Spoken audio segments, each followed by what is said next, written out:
room. Bird was a CIA plant who was actually trying to get kids to do drugs while on ayahuasca, listening to him tell that theory. Ayahuasca. Then listen. It's ayahuasca? Yeah. No H. Yeah. It starts with an I. That's a huge, huge correction by you. Thank you, starts Paul. with an A. You finally contributed positively to the show today. Like, who took a Christina Aguilera terrible song from like 1998 and said, you know what? Easy. Huh? Calm down. Don't be throwing Christina Aguilera shade over there. Well, go ahead. You like her music? Yeah, that's all right. I mean, Better than the Beatles. That's more for you than rap. Yep, just derailed him. Okay. No, I want to know who took, even if you like her music, that's like from the 90s. Yes. So you're taking, it's not good, and you're taking it, you're You like, just said Wu-Tang from when you were 20s. Great. it's the greatest rap album ever made still. Yes, it is. People very upset. We played that Undeniably. commercial, by the way, on the text That we played it? Very upset. Yeah, well, I wanted to bring the wanted to outrage. turn people off. I wanted us all to feel it together.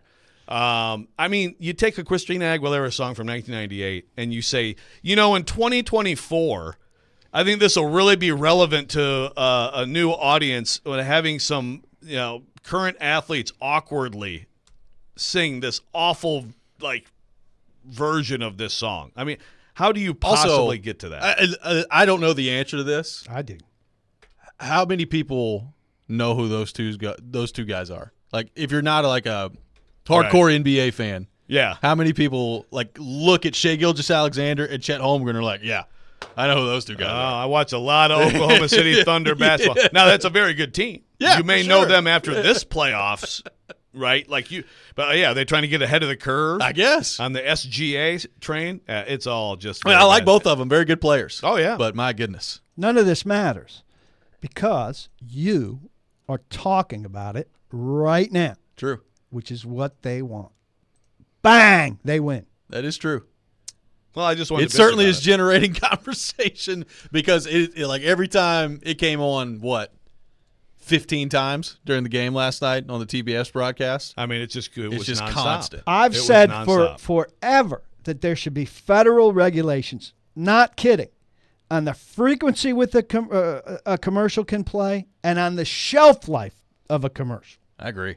Federal regulation. Yeah, but good ones. I like the Where's the Beef commercial from 1984. I couldn't Even play it that, enough. different versions. Even that.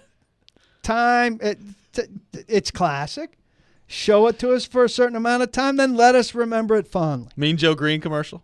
Right. That's acceptable. Let us Exactly. remember it have a fondly. Coke and a smile, Paul, and shut the bleep up. Let us remember it fondly. I'm trying to help you here by getting this commercial off the air. Thank you. Keezer's flexing, He is going showing through me the files He's this flexing, morning. showing me that he's got I mean, I access think to Keezer- all of the. I think he gets the idea of a drop. He understands the concept of a drop. Just he has zero time.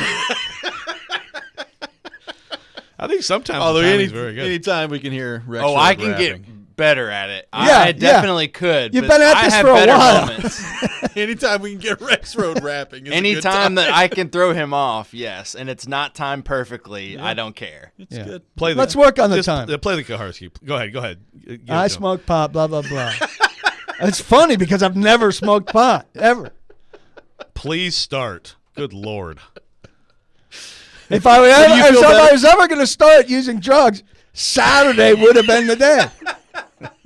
Induced by you. The most tempted he's ever been to start using drugs. I really thought you were meditating whilst on a gummy out there. That's why I took the picture. Man. Yeah. If lot I of people are did really it, mad I at wouldn't us. do it at work. A lot of people are really mad at us. for, Don't playing again. these This is commercials. not us. This is you. This is your rant. Yeah, you're right. You're right. I was just saying. hoping that maybe playing at one time we could all just sort of say goodbye together. I We love this. can't because there's no federal regulation banning it after a certain number of plays. Ben from Cumberland City says Joe's rant is never really a rant, just a boomer going off. Oh man. That's basically a rant. Caleb Kind of true. says, imagine being in a fine. position to green light that commercial and saying, "Yep, that's the one right there." Yeah. By the way, as Dennis points out, what's the product? Well, it's AT&T, isn't It's it? AT&T. I think. Okay, great. All right. Good for them. Hopefully it'll be gone Are you soon. changing your service to or away from AT&T? Never had that. Me neither. I think it's terrible from what I hear. Good. I'm glad we But could if bash, you have AT&T, we could bash the product and too. I mean, Comcast, you hate to AT&T name all over names of fire products. today. He would like to bash the commercial, but not the product. If you have AT&T, you should consider getting rid of it based on that horrible commercial. And don't go to T-Mobile, which uses actors from a sitcom from 20 years ago singing to each other. I don't understand that advertising campaign either. Zach Braff and whoever else. oh, Like yeah. Scrubs. Oh, yeah. I mean, That's why is Scrubs a selling Yeah, a point lot for of- TV? That's for, a fair point, but I like that commercial way better than this one. 615-737-1025, our phone number. Coming up next, we'll get into the Tennessee Titans, the draft with Paul Kuharsky from paulkuharsky.com. Take your thoughts as well. You're listening to Robby and Rexrode, 102.5, 106.3 The Game.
Stand back.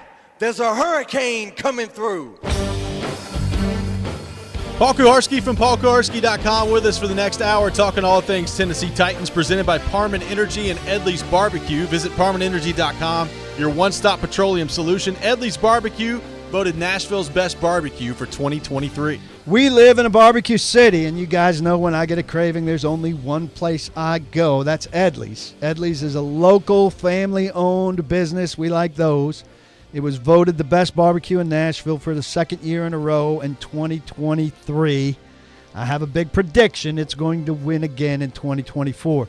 Their food is spectacular. Their service is second to none. Everything on the menu is great. I can't resist the burnt ends, but next time I'm there, I'm tempted to go a bunch of different directions. These brisket nachos look pretty good.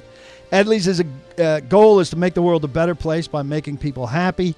You need to make it a regular stop and see for yourself how they're doing just that every day. Support at Nashville's best barbecue and let them cater your next event. Edley's Barbecue, service with Southern soul. So, PK, the draft board on Thursday plays out in a way that I thought was probably the worst realistic scenario for the Titans in terms of Alt being gone and Neighbors being gone. I was hoping that one of those two was going to be available for them at number 7. But L.A. goes Alt at 5. Giants take Neighbors at 6. So you're left with, obviously, Latham on the board. Roma Dunze was there. Bowers was there. And they end up going with Latham out of Alabama. Now, we talked a lot about Latham leading into the draft process. Obviously, a very good player at Alabama. Right tackle, he's huge. A lot of things to like about the physical nature that he brings to the table here. My big concern was, don't love the idea at number 7, drafting a guy to play left tackle that you don't know for sure can play left tackle in the NFL. So now that they've done it, and that's the pick at number 7 overall, what do you make of the selection by the Titans and the way the draft board played out? I think outside of those two guys being gone, they were also in the disadvantageous situation of not being able to trade back. The next 3 or 4 teams there were not going to take an offensive tackle, and had no cause to come up to get their guys. Didn't seem to me. So, Latham maybe was 11 or 12, but they had to take him at 7, I felt like. I think he's a very good player, and I think that Bill Callahan will be able to transform him to a left tackle. But I do think it's unfortunate that you make a pick at 7 and he's not a guy that you have no questions about, right? Titans fans have to wait and see that he is capable of flipping from right to left instead of knowing that, boom, with that name read at the podium, the left tackle problem is solved. And then you pair that with T'Vondre Sweat at 38, who's another guy that has a question mark about his weight and about, I think to a degree, his seriousness in that he likes the party lifestyle to a degree. I understand, and Rand Carthon really hit the point hard. Kids like to party in college and all of that. But, there are plenty of guys who came off the board who don't have his history or reputation, whatever, don't have his DUI. You would like for his DUI. Look, I think they gave a good, long explanation of feeling good about him, having gone to his hometown, met with his parents, all of that. That's great, but you would like for him to have been devalued in the market and for you to have gotten him at a lesser spot than 38. So Which my apparently feeling is, they didn't think they could. Right? Yeah, they didn't think they could, and we don't know for sure. But I think they're both good players. I think they'll both be good players. But I'd like in a draft where you have 2 picks inside of 105 to not have any questions and to say 2 spots are definitively solved with no questions, and you come out where we're talking about questions. Now, those questions could absolutely be gone, a week or 2 into camp and certainly by opening day. But there's still questions right now, and there are plenty of teams that drafted 2 players inside of 38 who have 0 questions right now. So if Latham ends up a right tackle, How big of a problem is that? I think Is it's it a problem? huge problem. Everybody says, well, you get one tackle. Left tackle is more valuable than right tackle. I understand a lot of people are rushing against the right tackle now, a lot of premier rushers. Rand Carthon, did he say it on our show? Yeah. Yeah, he said that more. He said more. I really do want to dig in on that, but That's he said great. there's more. But are they from the blind side? You know, If you're in shotgun, it's not a blind side. Huh? If you're in shotgun, it's not the blind side. I guess until you turn. Still, there's more risk coming from Sure. that other side. Also, It's more important. There's no doubt. and also, I understand that everybody's completely dismissing NPF and Jalen Duncan and the guy they traded for from Cleveland. But they have people on the roster who have played right tackle or who can play, who I think can play right tackle. If you add Latham to that, then you've got 4 guys who can play right tackle. And how many left tackles? 0. If Latham plays left tackle and you've got Latham, Skoronski, and Cushenberry on the left, from the middle out to the left, that's a pretty good 3-pack there. And then you've got a pretty good competition at right guard with Brunskill and Radens and Sadiq Charles. And then you've got, I think, a reasonable competition at right tackle, which would be the weakest spot on your line, but still would be a competition. And the fact that they haven't added to that yet tells me that Bill Callahan's okay with those 3 guys fighting it out, or that he's got a favorite there. There is nobody on the other side. Petit Frere's got to be the favorite, right? Agreed. I mean, I don't. And I Maybe mean, it's as if Duncan can get in Petit Frere's rookie season didn't exist when he was, I think, a serviceable or serviceable plus right tackle. I don't know how we just dismiss him. Last year, I need to look at the numbers. He didn't play. I mean, first off, the suspension screwed him up. He didn't have a good year. He played more left tackle than right tackle, I think, because Chris Hubbard was manning it for a while and doing okay, and they had more alternatives there. But I don't see dismissing their right tackle group out of hand. And I know Andrus Pete is flying out there like he's a magic solution at left tackle. He's not a left tackle either. He made his name as the left guard. He had a pretty good season as left tackle last year. I want a left tackle to play left tackle. Their best chance at that right now is J.C. Latham. I liked in the immediate aftermath that Carthon immediately said that he's starting at left tackle, because it would have, I think, really upset me and a lot of Titans fans had they got up there and said, well, He'll start see. at offensive We'll start nine. at offense. We'll see if he's right. We'll see if he's left. However, then they followed it up with, well, if it didn't work out at left, see how it goes over there at the right side. And I'm like, guys, I get it. Like, you got to say that kind of stuff, but you better be darn sure he's a left tackle if you're taking him at number 7 overall. And you can make that Bill switch. Callahan successfully moved Tyron Smith and Jedrick Wills, both of whom have been Smith for sure, a huge success. Wills, regular starter, not to the same level, but look, we all thought getting Bill Callahan was a huge coup. Now you have to let him do his work. Let him cook. So, Let him cook. But again, it's more of a wait and see than most of us would like, and they're content to be patient and work through it.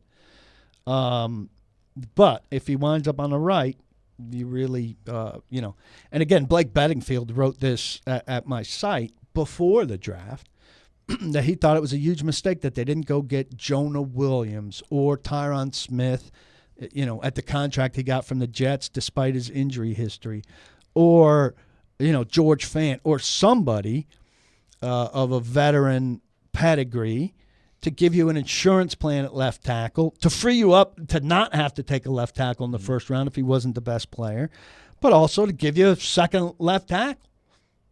Given the way the board played out, would Latham have been your pick at 7? The Dunze was there. By the way, Fashanu was there too, and he ends up going to the Jets a few picks later. And we know he can play left tackle, so we'll see what that looks like at the NFL level. He is But a left tackle. it's going to be Latham and Fashanu kind of compared against each other if you're a Titans fan looking at that. But based on the way the board played out, would Latham have been your pick at number 7? Look, I got to defer to Bill Callahan, so I want for them what Bill Callahan wants for them. Answer the damn I question. I said it on the podcast, the joint podcast we did with Andrew and Joe and I I might have gone Adunze and Patrick Paul as the top two, but that leaves Sweat out of the mix and doesn't fix the defensive line, and then they have to fix that somewhere later. But that would have been my other leaning. Should have been literally a joint podcast. You would have been better on it. Wow. So was Sweat. I mean, Joe's a real drug guy. Apparently so. We make jokes just like about Big me, Bird. but again, I have never partaken. It's clear that Joe regularly partakes. Big Bird influenced me as a child. I guess so. So the Sweat pick, the interesting thing about him is, first of all, I think that he is a starter, a huge part of this defense, a critical element to this season if he's right. I agree. I also feel like it won't be long before we know, right? With all this scrutiny, with everything that happened, and again, I agree with you. I think that the Titans going down there, that's great. That's exactly what you want to do. Clearly, they love the guy. I watch him play college football. That's all I don't break down film during this process. I listen to other people who do, but I watch him play college football. I think he's great. I think he's going to be a monster. But if he's playing in the 380s, he does. He's got to be in the 350s in this league. We're going to know pretty quickly, right? If he's serious or not.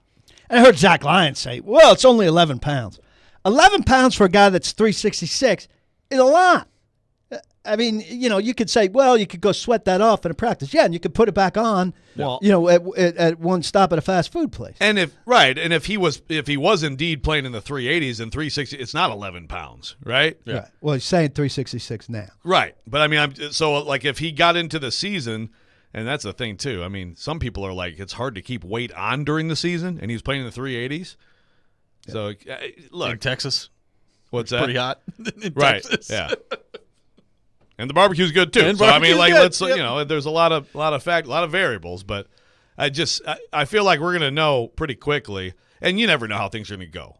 But if he comes right out and he's in shape and he's ready to go, I think he's gonna be. I think a lot of people are gonna be looking at this year and say, "Wow, that was actually a value pick," even though people were dropping in the hundreds. They drop it in the hundreds because of the DWI. Yeah, and I think a lot of people too who haven't seen him or read thoroughly about him. Picture him as a two-down run stuffer, and he's not a two-down run stuffer. He's a pocket crusher who's not necessarily going to get a lot of sacks, but he's going to help other people get a lot of sacks. No doubt. No, I think I like him a lot as a player. We'll have more with Paul Kuharsky from paulkuharsky.com. What's so funny, Robby? Next. I'll show you during the break. Okay. Listen to Robby and Rexrode, 102.5, 106.3 The Game.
Welcome back in. Robby and Rexrode, 102.5, 106.3 The Game. Robbie Stanley, Joe Rexrode, Paul Kuharsky from paulkuharsky.com. Nick Keyser here with you on this Wednesday morning, taking your thoughts on the Titans. 615-737-1025, our phone number.